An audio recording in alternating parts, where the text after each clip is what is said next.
I saw a video from a creator. I reposted it actually, I think. And she said that you should not take someone copying you as a compliment or as flattery because they are extremely dangerous. And you need to go watch the video. Go on my repost if you need to, because everything she said in that video was facts. She proceeded to say, it's not flattering when you have a copycat because those people literally want to be you. They want to live in your skin.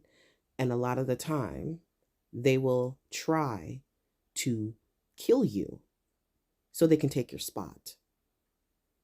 And it's the biggest facts. As someone who has suffered with copycats and they've tried to actually use magic to kill me, yeah, it's the biggest truth. I have never taken that shit as a compliment. I've always taken it as a threat because of that reason.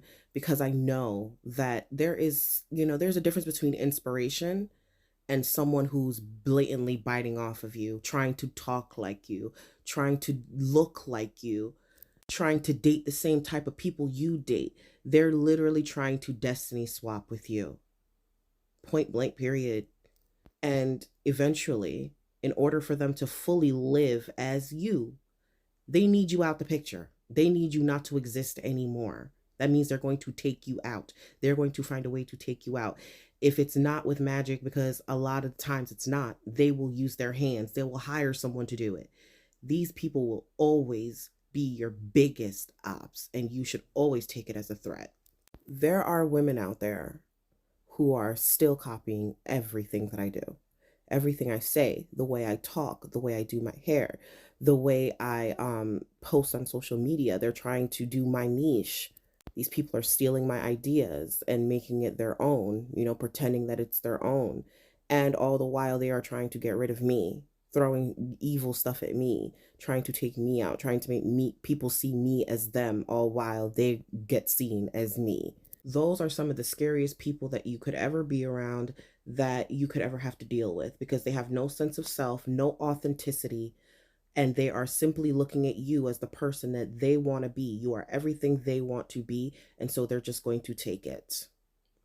If that's not scary, I don't know what is. Don't ever take it as a compliment. It's really not. And that creator also mentioned how many true crime stories that there is about girls who end up killing their friends simply because they were jealous and they were copycats and they wanted to be exactly like their friend. And I actually recently just watched a true crime documentary just like that, and it was actually extremely scary. It was like there was these two best friends, and one of the friends was always jealous of the other girl because she thought that the other girl was prettier. She was always able to pull boys and always had boys falling in love with her, and she struggled with that. Her friend also started getting pregnant at a very young age, and the other friend started to feel inadequate to her because she felt like no man wanted to get her pregnant. So she started copying her. Whenever her friend would get pregnant, she would get pregnant. She would try to get pregnant. But the thing about it is, every time she would try to get pregnant, it was never the outcome that she wanted. She would either lose the baby, or the child that was born was not up to her standards, meaning that that child came out disabled. So because the child didn't come out perfect as she considered her friends' children to be, she never paid attention to those kids. She neglected those kids. She hated those kids. But she continued to try and get pregnant. At the same time, every time her friend would get pregnant, she would try and get pregnant, and the same outcome would happen. She would have another child, and the child would come out disabled. The child would not be up to her standards. Then she saw that her friend got a new boyfriend, and he got her pregnant. And she saw that that man stuck around for the child. That man did not leave her. Every single one of the men that got this other girl who's jealous pregnant left her. So now the jealousy was just seething inside of her because she saw that a man was truly in love with her friend. And it was just vindicating everything that she thought, was that this friend was better than her. But she did end up finding a man that was good, that was being good to her, that she felt like she was finally getting close to being just like her friend, because she has a man that was willing to take care of her, that loved her the way she wanted to be loved. I don't remember much about this part, but I think that he was like in the Navy or the military or something, and he ended up having to leave out the country. So he had to leave her. And when he left her, of course, she was going to go spiral back into this whole jealousy cycle. And I'm missing one key part of this story. When her best friend got pregnant with the man that fell in love with her and was staying around for the baby, she also got pregnant, the friend that was jealous. But the thing about it is, she wasn't really pregnant. She was lying. She told her friend that she was pregnant around the same time.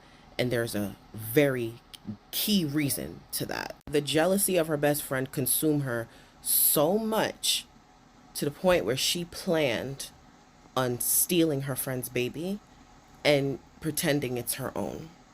She saw her best friend as just the woman who just has everything that she ever wanted. All of her kids came out healthy and perfect. And she thought to herself, the only way she can have that is by stealing it from her best friend. She invited her friend over one day, and her friend came over, everything. The friend literally was oblivious to all of this, which is crazy. That's why you have to pay attention, yo, because, but her friend came over, they were talking, and then she ended up, you know what, cutting her open and taking that baby out of her. And as a result, the best friend ended up dead. I'm not a true crime storyteller, but that story shook me. Like, that story shook me. I was like, oh my God. And this is the type of stuff that happens all the time. All the time. That's why you should never take it as flattery. If you see someone always in the same situation you're in, always doing the same shit you're doing, get far, far away from them. They are a danger to your life.